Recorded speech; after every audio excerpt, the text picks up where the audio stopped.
Maraming salamat sa lahat ng sumusubaybay. Please subscribe and follow my YouTube and Facebook channel, Filipino Novel. Maraming salamat po. Kabanata 801, humingi ng paumanhin, wika ni Leon habang umatras siya ng isang hakbang. Nakahinga ng maluwag si Jacob habang tumatayo ng dahan-dahan at lumuhod sa harap ni Leon. Leon, nagkamali ako ng pagtrato sa iyo, humihingi ako ng paumanhin, wika ni Jacob sa mas tapat na tono habang pinipigilan ang kanyang galit.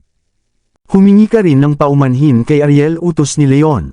Paumanhin po, Miss Summers, bulong ni Jacob. Si Ashwin at Mr. Maber ay nagulat sa nakita nila. Bilang anak ng hari ng Hilaga at tagapagmana ng pamilya Lowe, si Jacob ay kabilang sa pinakamakapangyarihang tao sa buong Springfield, ngunit lumuhod siya at nakiusap ng tawad kay Leon. Sa kanilang pagkagulat, naintindihan na nila kung bakit tinuturing na pinakamahusay sa kanilang henerasyon si Leon. Dapat ginawa mo na ito agad at hindi pa hanggang sa mapalo ka pa, wika ni Leon ng may paghamak. Inakala niyang mas matatag ang loob ni Jacob kaya nabigo siya rito. Opo Leon, maaari na po ba akong umalis, tanong ni Jacob habang nakangiti ng pilit, ngunit sa kanyang isip ay determinado niyang parusahan at wasakin si Leon sa susunod nilang pagkikita. Sandali pa, mayroon pa akong itatanong sa iyo Jacob, ang pamilya Lowe ba ang nasa likod ng kumpanyang namumuhunan na sumisira sa kumpanya ng Young? Tinitigan siya ni Leon ng diretsyo. Nabalitaan na niya mula kay Cynthia na nasa matinding panganib ang kumpanya ng Young dahil sa isang hindi kilalang kumpanya ng pamumuhunan na umaatake rito. Handa na ang kumpanyang ito at sinusuportahan pa ng ibang pamilya, kaya malaki ang nawala sa yaman ng kumpanyang Young. Ano ang sinasabi mo? Hindi ko alam ang mga iyon, namutla si Jacob. Talaga ba? Itinaas ni Leon ang kanyang kilay. Kahit hindi umamin si Jacob, madaling mahinuhal na kahit hindi pag-aari ng mga Lowe ang nasabing kumpanya ay kasangkot pa rin sila batay sa reaksyon ni Jacob.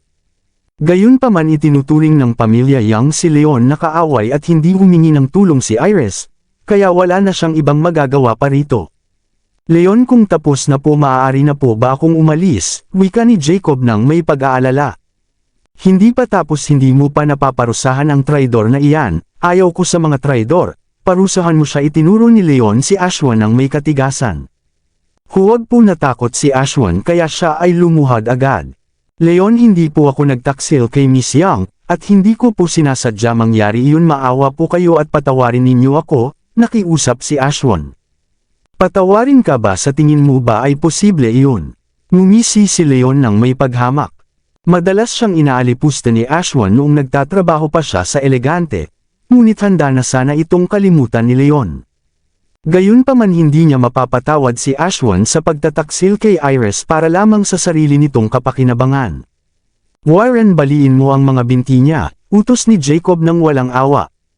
Kahit na nagtrabaho na si Ashwin para sa kanya ay tauhan lamang ito, at hindi magdadalawang isip si Jacob na ialay si Ashwin kung ito ang magliligtas sa kanya.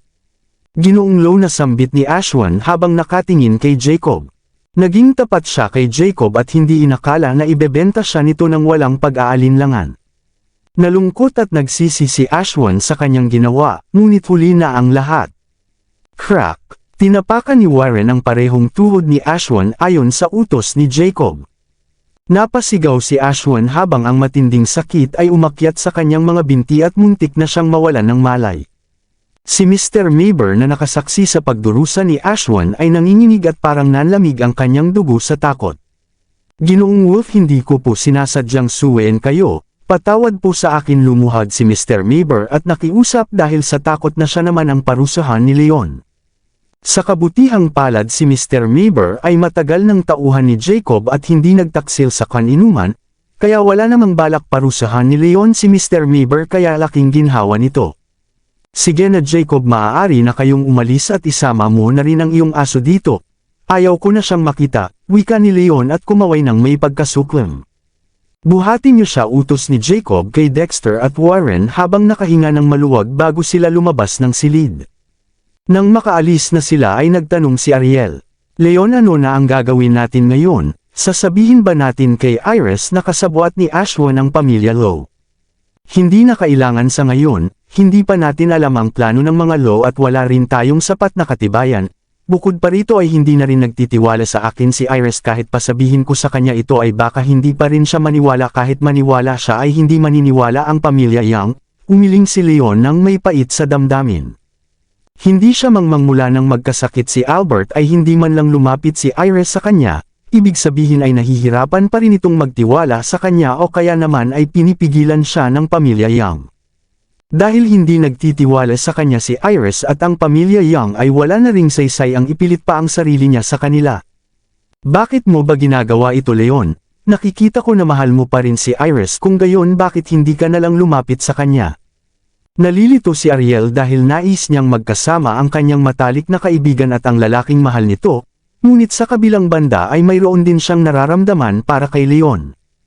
Gusto ko sanang makabawi sa kanya. Ngunit hindi mo pwedeng pilitin ang mga bagay na ganyan, pareho silang pilit na itinataboy ng pamilya Yang at ni Iris kaya bakit ko pa sila guguluhin, mas mabuti na lang nahayaan na lang sila at hangarin na maging maayos ang lahat para sa kanila, wika ni Leon. Ngunit Leon, hindi pa sumusuko si Ariel ngunit naunahan na siya ni Leon bago pa siya makapagsalita. Sapat na ang tanging magagawa ko lamang para sa kanya ngayon ay bilhin ng kumpanyang elegante para sa kanya. Ariel pakiusap huwag mong sasabihin sa kanya ang tungkol dito, baka isipin niyang may iba akong intensyon laban sa pamilya Yang, ngumiti si Leon ng may pait. Sigurado siya na kapag nalaman ng pamilya Yang na binili niya ang kumpanyang elegante ay pagdududahan nila ang kanyang layunin. Kahit na ginawa niya yun upang tulungan si Iris nakaramdam siya ng kahinaan dahil kailangan pa niyang itago ito. Gayunpaman napakalalim ng kanyang nararamdaman para kay Iris, kaya hindi niya kayang manahimik lamang habang ito ay nagdurusa, kaya wala siyang nagawa kundi tumulong ng hindi nalalaman upang hindi siya magsisi sa huli.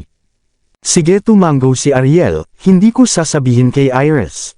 At paalalahanan mo rin si Iris na ang kumpanyang namumuhunan na umaatake sa kumpanyang Yang ay maaaring pinapatakbo ng pamilya Low.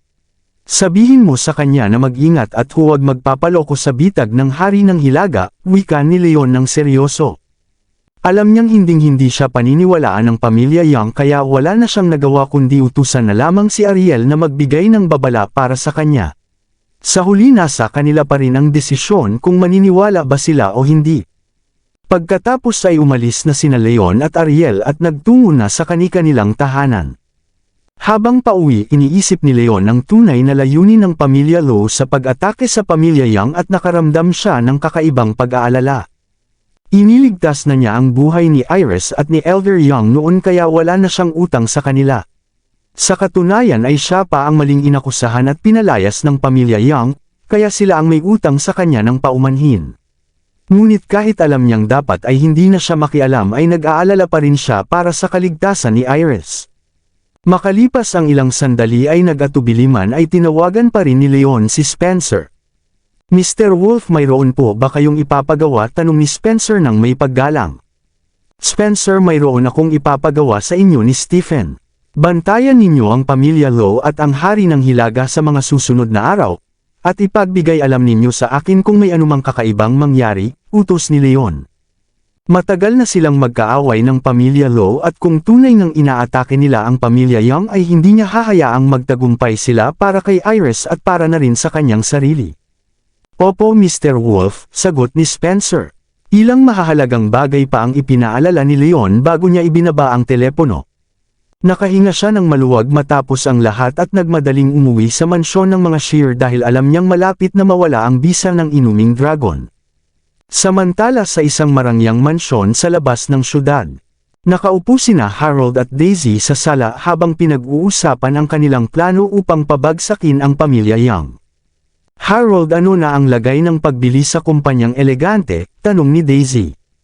Huwag kang mag-alala, ipinagkatiwala ko na iyan kay Jacob at tiyak na mabibili na niya iyan ngayong araw, ngumiti si Harold ng may kumpiyansa.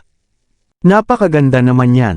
Kapag nakuha na natin ang kumpanyang elegante madali na nating mapapabagsak ang pamilya Yang, ngumiti si Daisy ng ginhawa. Oo nga, matagal ko na itong hinihintay. Kapag hawak na natin ang pamilya Yang at ang kumpanyang Yang, ako na ang magiging hari ng syudad ng Springfield, wika ni Harold ng may matinding tuwa. Malakas siyang tumawa na parang hawak na niya ang buong syudad nang bigla siyang makarinig ng mga yabag na papalapit. Makalipas ang ilang sandali ay pumasok si Jacob sa sala na parang natutamba at nabigla si Harold sa kalagayan nito. Jacob, anong nangyari sa iyo? Nakuha mo na ba ang kumpanyang elegante? Tumayo si Harold mula sa sofa habang kinakabahan ng malalim. Masama po ang balita, ama. Ang plano ko sanang bilhin ang kumpanyang elegante ay sinira ni Leon Wolf, pagsusumbong ni Jacob ng may matinding inis. Ano, paano nakialam si Leon Wolf dito? Kahit may kutob na si Harold ay nabigla pa rin siya nang banggitin ang pangalan ni Leon at hindi niya maintindihan kung bakit ito nasasangkot. Ganito po ang nangyari, paliwanag ni Jacob ng malungkot. Si Leon Wolf, paano niya nagawang sirain ang mga plano natin ng paulit-ulit? Napakamot si Harold sa galit at malakas na ibinagsak ang kanyang kamao sa mesa kaya ito ay nagkawatak-watak. Nakakainis siya, ngunit naguguluhan ako, hiwalay na siya kay Iris at may galit siya sa pamilya Young. Nakakagulat nga kung hindi siya kakampi sa atin sa pagpapabagsak sa kanila, kaya bakit niya gustong bilhin ang kumpanyang elegante? Napakakaiba nito, kunot noong sabi ni Daisy. Agad na kumalma si Harold at nagtanong, ibig mo bang sabihin ay sinasamantala lamang ni Leon ang krisis ng pamilya Young sa pamamagitan ng pagbili sa kumpanyang elegante? Oo, posible iyon, tumanggo si Daisy. Alam niya ang nakaraan ni Leon at ng pamilya Young kaya sa tingin niya ay paraan ito ni Leon upang gumanti kay Iris at sa pamilya Young sa pamamagitan ng pagkuha sa huling pag-asa nila dahil wala na siyang ibang naiisip na dahilan. Sa tingin ko ay hindi iyon ang totoo, kung nais lang ni Leon na gumanti sana ay binili na niya ang kumpanyang elegante sa pinakamababang halaga. Ngunit nag-alok siya ng 780 milyon. Sa tingin ko ay mahal pa rin niya si Iris at nais niyang makipagbalikan dito, wika ni Jacob. Si Iris ang pinakamagandang babae sa buong syudad ng Springfield na umagaw sa puso ng napakaraming lalaki, at alam na alam iyon ni Jacob. Hindi maaaring totoo iyon, may kasintahan na siyang si Cynthia at sinubukan na ring makipagbalikan si Iris sa kanya ilang araw na ang nakalilipas. Alam niyang tumanggi si Leon na tanggapin muli si Iris at naging kasintahan na nito si Cynthia. Ang hindi nila alam ay hindi naman lumapit si Leon kay Iris at hindi rin naman tumanggi si Leon na makipagbalikan dito. Kabanata 805, nalinlang lamang siya ni Iris kaya ganoon ang kanyang akala. Talaga ba, baka naman sinusubukan lang ni Leon na lokohin sila upang sabay niyang maging kasintahan sina Cynthia at Iris, sabi ni Jacob. Sina Iris at Cynthia ang nangunguna sa apat na pinakamaganda sa syudad at kahit ang makapili sa isa man sa kanila ay napakalaking bagay na, kaya alam ni Jacob na gagawin niya ang lahat upang makuha silang dalawa kung siya si Leon. Gayunpaman hindi niya matiyak kung iyon ba talaga ang nasa isip ni Leon. Tama na talagang sa tingin mo ay posible iyon, tiningnan ni Harold si Jacob nang may inis. Sinusubukan niyang alamin ang tunay na nasa isip ni Leon. Ngunit hindi lang nabigay ng tulong si Jacob ay puno pa ng kawalan ng katotohanan ang kanyang mga hinala. Nag-alala at dumilim ang mukha ni Harold. Ganoon din ang naramdaman ni Daisy at tiningnan si Jacob ng may pagtataka. Sina Iris at Cynthia ay parehong napakaganda, at sinumang mapalad na makakuha sa isa man sa kanila ay dapat ng masiyahan. At kung susubukan man ni Leon na magkaroon ng dalawang kasintahan ay tiyak na siya rin ang magdurusa sa huli. Naghuhula lang naman ako, kalimutan na ninyo iyon, ngumiti ng pilit si Jacob kahit may sarili siyang paniniwala. Kahit hindi sumang-ayon sina Daisy at Harold ay alam niyang may pagtingin pa rin si Leon kay Iris. Kalimutan na natin iyon, hindi mahalaga kung anuman ang balak ni Leon Wolf. Dahil nakuha na niya ang kumpanyang elegante at inalis na sa pamilya Young ang kanilang huling pag-asa, ay maaari pa rin nating ituloy ang ating plano. Ang kailangan na lang nating pagtuunan ng pansin ang pagpapabagsak sa kumpanyang Young, wika ni Daisy ng seryoso. Pinilit niyang ibenta ni Iris ang kumpanyang elegante dahil matagal na silang magkaaway, at nais niyang mawala ng pag-asa ang pamilya Young, kaya hindi mahalaga kung sino man ang nakakuha nito sa huli. Kapag nawala na sa kanila ang kumpanyang elegante ay madali na niyang makukuha ang kumpanyang Young, at mapapasakop na ang pamilya Young sa kanya. Oo, tama ka doon. Tumanggo si Harold at isinantabi na ang panghihimasok ni Leon.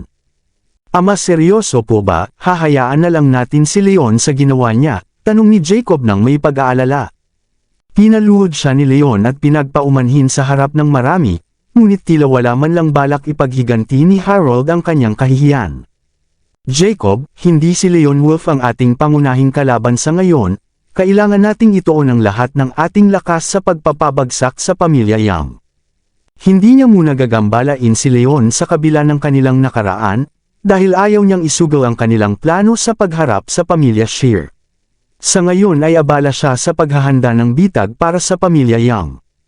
Hindi naman mangmang si Jacob kaya alam niya kung ano ang mas mahalaga, at nagpa siya na lamang na magtiis para sa mas malaking layunin. Sige na lamang ang kanyang mahinang sagot. Samantala sa kumpanyang elegante, nabalitaan ni Iris na naibenta na ni Ariel ang kumpanya, kaya nagmadali siyang pumunta sa opisina upang asikasuhin ang mga papeles para sa paglilipat ng pagmamay-ari. Pagpasok pa lamang niya ay agad niyang nakita si Ariel. Ariel, nasaan si Ashwin? Tumawag siya at sinabing nakahanap na siya ng bibili at pipirma na sana ng kontrata, kaya bakit ikaw na ang humahawak nito? Bigla tanong ni Iris na puno ng pagkalito. Ang nahanap na bibili ni Mr. Mercer ay masyadong mababa ang inalok na halaga. Ang nakita kong bibili ay handang bilhin ng kumpanyang elegante sa halagang 780 milyon, kaya naipasa na sa akin ni Mr. Mercer ang lahat. Wika ni Ariel nang hindi binabanggit na kinuha nila ni Leon ang transaksyon mula kay Ashwin. Dahil nagtaksil si Ashwin kay Iris para kay Jacob at naging lumpo na ito dahil sa mga tauhan ni Jacob, at hindi na nag-alala si Ariel na baka magsabi pa ito ng totoo kay Iris.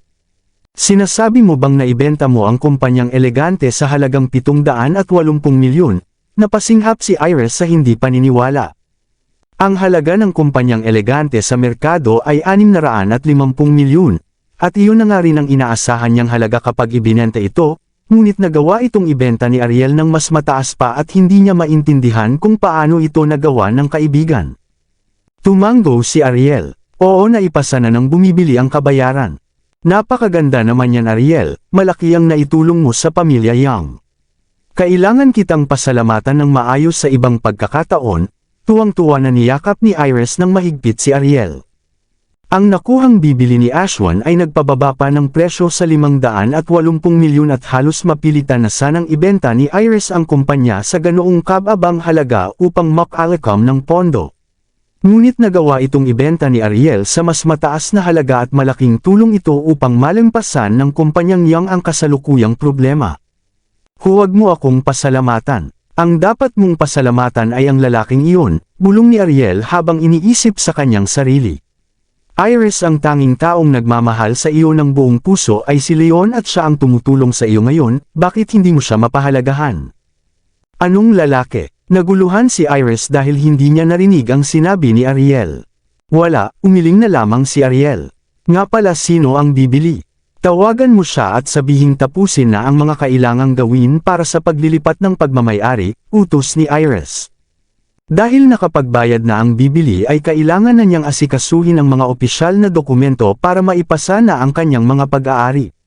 Ngunit, ayos lang, pinayagan na ako ng bibili na ako na ang bahala sa lahat, wika ni Ariel. Sige, ituloy na natin ang pag-aasikaso ng mga papeles, sagot ni Iris habang akmang hihilahin si Ariel. Sandali lang Iris, sigurado ka na ba talagang ibebenta mo ang kumpanyang ito? Ito na ang huling pag-asa mo at kapag nakapirma ka na ay hindi mo na ito mababawi pa, paalala ni Ariel. Sigurado na ako, nalubog na sa matinding problema ang kumpanyang Yang ngayon, kaya wala na akong ibang pagpipilian kundi ibenta ang kumpanyang elegante, buntong hininga ni Iris nang may pagtanggap. Sige, alam kong desidido ka na Iris, mayroon lang akong gustong ipaalala sa iyo. Ang krisis ng kumpanyang Yang ay malamang nagawa ng pamilya Low. Kailangan mong maging maingat kasama ang iyong pamilya. Ariel, nagkakamali ka yata. Sa alam ko ay walang kinalaman ang pamilya Low dito.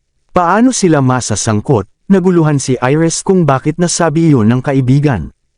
Hindi ako nagkakamali at sa tingin ko ay mga taong walang awa sila, at hindi hahayaang lumipas ang pagkakataong ito. Maaaring mukhang wala silang ginagawa pero sino ang nakakaalam ng kanilang mga pinagkakaabalan sa dilim? Gayunpaman, mag-ingat ka na lang, sabi ni Ariel. Nakita ni na Ariel at Leon kung paano suhulan ni Jacob si Ashwin upang ibenta sa kanya ang kumpanyang elegante sa halagang mas mababa sa tunay na presyo nito. Ngunit dahil kasangkot si Leon at wala namang sapat na katibayan si Ariel ay babala na lamang ang kanyang magagawa. Sige, mag-iingat ako, tumanggo si Iris, ngunit hindi ito masyadong pinag-isipan. Sina Gilbert at ang iba pang nakatatanda sa pamilya Young ay nagsuri sa sitwasyon, at nagpasya na walang kinalaman ang pamilya Lowe sa pag-atake sa kumpanyang Young dahil umaasa pa naman si Harold na maipakasal ang kanyang anak kay Iris. Sumang-ayon din si Iris sa kanila at hindi inakala na may kinalaman ang mga Lowe. Sa halip ay ang pamilya Shear ang itinuturing nilang pinakahinala. Nagkaroon ng malaking kapangyarihan ang pamilya Shear sa tulong ni Leon at ng kumpanyang Synth-Ion, kaya natural lamang na isipin na nais nilang maging pinakamakapangyarihang pamilya sa syudad sa pamamagitan ng pagpabagsak sa pamilya Young. Bukod pa roon ay may galit si Leon sa pamilya Young at dahil naging kasintahan na ito ni Cynthia ay may sapat na dahilan ang pamilya Shear upang ipaghiganti si Leon. Sa panlabas na anyo ay tila malinaw na ang pamilya Shear ang may gawa, at dahil nalinlang si Iris ni na Gilbert at ng iba pang nakatatanda ay naniwala rin siya na sina Leon at ang pamilya Shear ang umaatake sa kumpanyang Young, kaya naman hindi siya lumapit kay Leon upang humingi ng tulong. Hayaan mo na ituloy na lang natin ang mga papeles, buntong hininga ni Ariel. Naipaalam na niya ang babala ayon sa utos ni Leon at wala na siyang magagawa kung hindi makikinig ang pamilya Young. Sa mga sumunod na araw ay nalampasan ng kumpanyang Young ang krisis gamit ang 780 milyong nakuha ni Iris, ngunit hindi nagtagal ay may sumunod na panibagong pagsubok. Sa panganib na malugi ng husto ay pinuntirya nila ang mga pag-aari at bahagi ng kumpanyang Young kaya bumaba ito ng biglaan. Sinamantala naman ng pamilya Shear, pamilya Collins at pamilya Fields ang sitwasyon at kumita mula sa matinding pagbabago ng presyo.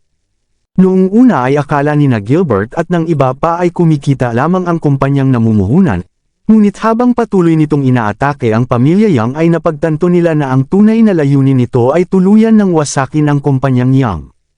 Walang sino man ang nakakaalam kung sino ang nagpapatakbo sa likod ng kumpanyang namumuhunan. Samantala ibinuhos na ni Gilbert ang lahat ng kanyang lakas upang maayos ang naunang krisis. Ngunit sa loob lamang ng ilang araw ay muling nasa bingit ng pagbagsak ang kumpanyang Young. Nanaig sa kanya ang matinding galit at pagkapagod kaya matapos magsuka ng dugo sa kanyang opisina ay nawalan siya ng malay. Napakadelikadong sandali ito at ang pagkakasakit ng kanilang pinuno ay nagdulot ng matinding pangamba sa buong pamilya Young. Pakiramdam ng bawat isa sa kanila ay may parating na matinding bagyo. Sa mansyon ng mga Young ay mabilis na inihatid ng mga tauhan si Gilbert. Agad na ipinatawag ni na Daisy at ng iba pang nakatatanda ang banal na doktor na si Graham upang gamutin si Gilbert. Sa loob ng silid ay nakahiga si Gilbert habang masusing sinusuri ni Graham ang kanyang kalagayan. Nasa tabi nila si Iris at ang iba pang matatanda na sabik na naghihintay sa magiging sabi ng doktor. Makalipas ang ilang sandali ay natapos na ang pagsusuri at nagtanong si Iris, "Mr. Graham, ano na po ang lagay ng aking ama?" Si Mr. Young ay mayroong komplikadong kalagayan, wika ni Graham nang may pag-iisip. "Ano ang ibig mong sabihin?" Natigilan ang mga nakatatanda at lumingon kay Graham nang may pagkabigla. "Ganito po iyan. Si Mr. Gilbert ay labis na napagod na naging dahilan ng pagkasira ng kanyang gulugod. Kung siya ay magpapahinga ng ilang buwan ay gagaling siya, ngunit kung ipipilit pa rin niyang magtrabaho hanggang sa sumuko ang kanyang katawan ay maaari siyang mawalan ng kakayahang kumilos, at maaari pang ikamete nito," paliwanag ni Graham. Matagal nang nakarete si Elder Young at labis na nabibigatan si Gilbert sa pisikal at mental na aspeto. Upang masolusyonan ang banta sa kaligtasan ng kumpanyang Young ay hindi siya nakapagpahinga, kaya naman naging epekto na ito sa kanyang kalusugan. Ganoon na po ba kalala? Nagulat at nabahala ang mga nakatatanda. Sa panahong kailangan na kailangan nila ng pagtutulungan upang mailigtas ang kumpanya ay nagkasakit pa si Gilbert. Salamat naman sa Diyos, nakahinga ng maluwag si Iris. Hindi tulad ng iba ay ang kalusugan ng kanyang ama lamang ang mahalaga sa kanya. "Miss Young, magre-reseta muna ako ng mga gamot para sa kanya. Siguraduhin ninyong iinuman niya ito sa tamang oras," paalala ni Graham habang isinusulat ang reseta bago umalis. Habang pinapanood siyang umalis ay tumahimik ang lahat, ngunit sa likod nila ay nakangisi si Daisy. Nakipag-ugnayan na siya kay Harold na balak na sanang paksain si Gilbert sa mga susunod na araw, ngunit naunahan na ito ng pagkakasakit ng lalaki. Naging pabor sa kanya ang mga pangyayari dahil hindi na kailangang gumawa pa ni Harold ng anuman upang mawala si Gilbert. Makalipas ang kalahating oras ay nagkamalay din si Gilbert matapos inumin ang gamot na inireseta ni Graham. Nang ipaliwanag ni Iris ang kanyang kalagayan, ay labis siyang nabigla at muntik nang mawalan ng pag-asa. Paano ito nangyari? Namutla si Gilbert at bumagsak ang kanyang mga balikat. Ang kumpanyang Young ang pundasyon ng kanilang pamilya at ginawa na niya ang lahat pati na ang pagpilit kay Iris na ibenta ang kumpanyang Elegante. Gilbert, ang iyong kalusugan ang pinakamahalaga. Maaari ka munang manatili dito at magpahinga. Tungkol naman sa kumpanyang Young, marahil ay maipagkatiwala muna natin ito kay Jonah, mungkahi ng isa sa mga nakatatanda. Si Jonah Young ay ama ni Randy at isa ring direktang inapo sa ikalawang henerasyon ng pamilya Young. Oo, may kakayahan si Jonah at tiyak na magagampanan niya ito ng maayos. Tumango ang iba pang nakatatanda bilang pagsang-ayon. Hindi maaaring mangyari iyon, nagulat at tumutol si Gilbert. Si Jonah ay kanyang pinsan at isa rin sa mga pinakamahuhusay na mandirigma sa ikalawang henerasyon ng pamilya Young. Nakamit na nito ang antas na Panginoon, ilang taon na ang nakalilipas at mas higit ito sa lahat ng aspeto kumpara kay Gilbert. Nawalan na ng malay si Elder Young at kung ipapasa ni Gilbert ang pamamahala kay Jonah ay makakamit nito ang respeto ng buong pamilya. At kung malulutas man ang krisis at maaari pa nitong mapalitan si Gilbert bilang pinuno ng pamilya Young. Kapag nangyari iyon ay mapupunta na kay Jonah ang buong kapangyarihan sa kanilang pamilya. Hindi matanggap ni Gilbert ang ganitong mangyayari. Gilbert, nasa bingit na ng pagbagsak ang kumpanya, at kailangan mong magparaya para sa ikabubuti ng lahat. Oo, ngayon ay kailangan nating magkaisa upang malampasan ang mga pagsubok. Masama ang iyong pakiramdam ngayon at hindi ka na angkop, Ma'am Uno. Sino man ang pumalit, ang mahalaga ay malampasan natin ito. Napansin ng mga nakatatanda ang pag-aatubili ni Gilbert kaya sinubukan nilang kumbansihin ito. Bilang mga nakatatanda sa pamilya Young ay kailangan nilang unahin ang kaligtasan ng buong pamilya, at hindi mahalaga kung sino man ang mamuno. Hindi, mariing pagtanggi ni Gilbert habang bumibigat ang kanyang damdamin, dahil alam niyang maaaring magpatawag ng pagpupulong ang mga ito. Karapatan ng mga nakatatanda na gawin iyon. Gilbert, pansamantala lang naman ito. Ganoon ka ba talaga katigas ang ulo? Dumilim ang mukha ng mga nakatatanda. Kung malusog pa si Elder Young ay tiyak na ipagtatanggol nito si Gilbert kahit tutol pa ang iba. Ngunit dahil wala na siyang kakayahang kumilos ngayon ay para na lamang siyang isang miyembro na hindi pa ganap na nakapamumuno sa pamilya. Kabanata 810. Kung magpupumilit si Gilbert na gawin ang nais niya ay may karapatan pa rin ang mga nakatatanda na alisin siya sa pwesto kahit pa man siya ang hirangin bilang pinuno. Dumilim ang mukha ni Gilbert sa naging sagutan. Tumingin siya kay Iris at biglang may naisip na ideya. Mga nakatatanda, sandali lamang, paano kung ganito? Maaari kong ipamahala ang kumpanya kay Iris at siya na muna ang maging tagapamuno habang wala ako, biglang wika ni Gilbert. Si Iris ay kanyang anak kaya mas mainam ng daan-daang beses pa kung sa kanya niya ipapasa kaysa kay Jonah. Kung malalampasan ni Iris ang krisis ay maituturing pa ring tagumpay ni Gilbert ang lahat, at mananatili siyang itinuturing na karapat-dapat na pinuno ng pamilya Young. Magandang ideya iyan. Malaki na ang sakripisyong ginawa ni Iris sa pagbebenta ng kumpanyang Elegante para sa atin. May husay siya sa negosyo at kung sa kanya natin ipagkatiwala ang kumpanyang Young ay baka maitawid niya tayo sa pagsubok na ito. Nag-usap-usap ang mga nakatatanda at sinang-ayunan ang mungkahi ni Gilbert. Kahit mahusay na mandirigma si Jonah ay hindi sigurado kung kasing galing niya ito sa pagpapatakbo ng kumpanya kumpara kay Iris. Sa katunayan ay nag-iisa ng pinamahalaan ni Iris ang kumpanyang Elegante at nagawa pa nitong pataasin ng maramihan ang halaga nito sa merkado. Para sa kapakanan ng pamilya ay mas angkop si Iris na humalili sa kumpanyang Young. Nakahinga ng maluwag si Gilbert nang tila sumang-ayon ang lahat, ngunit nagulat siya nang sumingit si Daisy. Hindi ako sisang-ayon dyan.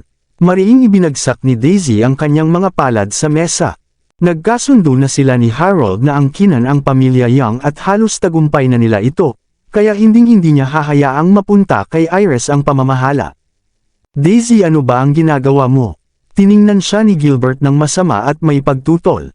Nakumbinsi na niya sana ang lahat na tanggapin si Iris bilang kapalit niya, ngunit hindi niya inakalang tutol pa ang sarili niyang asawa. Gusto ba niyang si Joe na ang mamuno? Kung ito ang maging pinuno ay tiyak na magdurusa rin siya, sa isip niya. Hindi pinansin ni Daisy si Gilbert at tumawa ng mapanghamon. Mga nakatatanda, alam ninyong babae si Iris. Tiyak na magpapakasal din ito balang araw at mawawala rin sa atin ang kumpanya. Napagtanto na rin ni Gilbert na para sa anak nila ito ipinaglalaban ni Daisy. Karaniwan ay sa anak na lalaki na ipapasa ang pamumuno at bukod sa kanya ay si Royce nga ang itinuturing na pinakaangkop na humalili.